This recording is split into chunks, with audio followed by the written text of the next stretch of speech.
Because when he spoke, he didn't speak as a sitting governor. He didn't speak as a politician or even as a statesman. He spoke as a man of God, and he presented the gospel as clear as I have ever heard it preached. It made an impression upon me. And like many of you, I have admired him from a distance and thank God for his leadership, and have believed that God has appointed him to lead us in the most unique ways, in the most unlikely ways.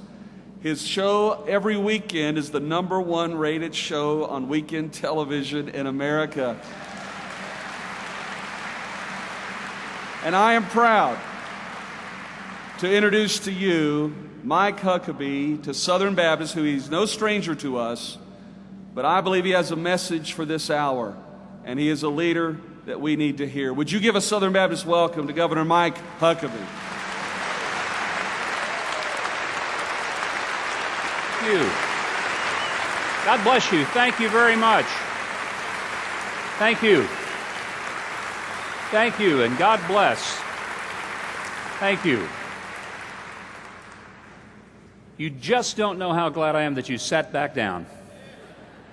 I've been to a lot of these meetings, and the guy who is last is the one where a lot of times the pastor turns to his wife and says, "Honey, I've heard him before. Let's go ahead and slip out now."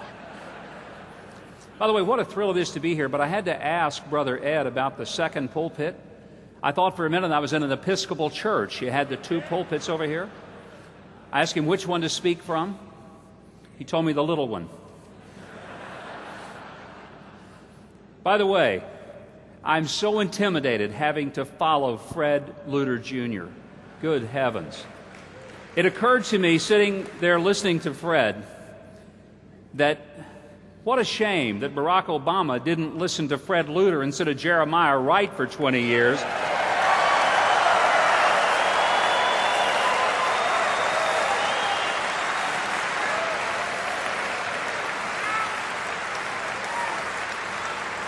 I got so fired up listening to Fred, I was ready to walk the aisle and get saved all over again just to make sure I wasn't missing anything.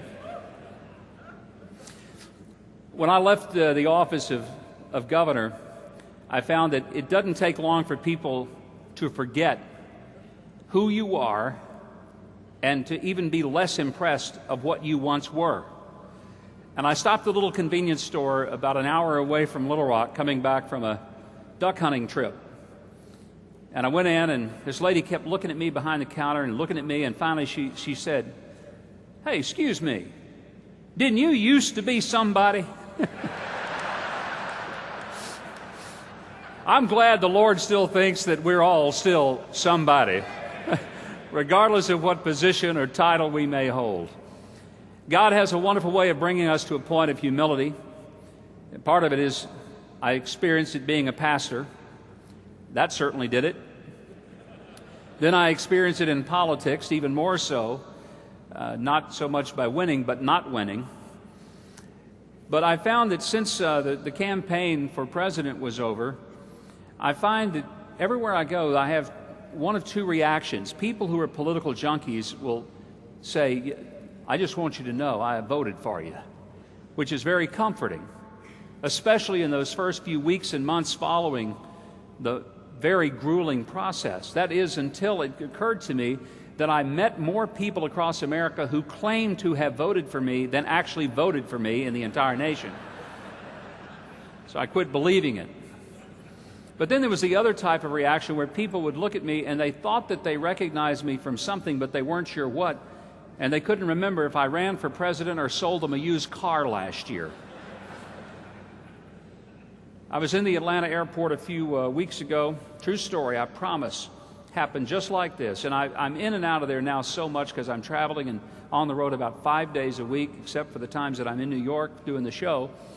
And I was talking to some Delta employees because I'm there so much, I honestly know many of them by their names. And they were asking me to sign some stuff for nieces and nephews, and I was chatting with them, and this young lady was watching all of this, and I guess she figured, I recognize that guy from somewhere. I don't know why. She walked over, and this is what she said. She said, "I think I know who you are." And I was about to be flattered, and then she said, "Aren't you Bob Dole?"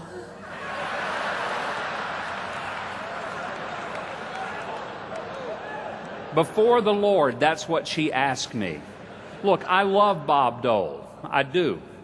But he's 85 years old. You have any idea how that hurts? And then you had to go and laugh about it. My wife thought it was even funnier than you guys did, I'll tell you that right now.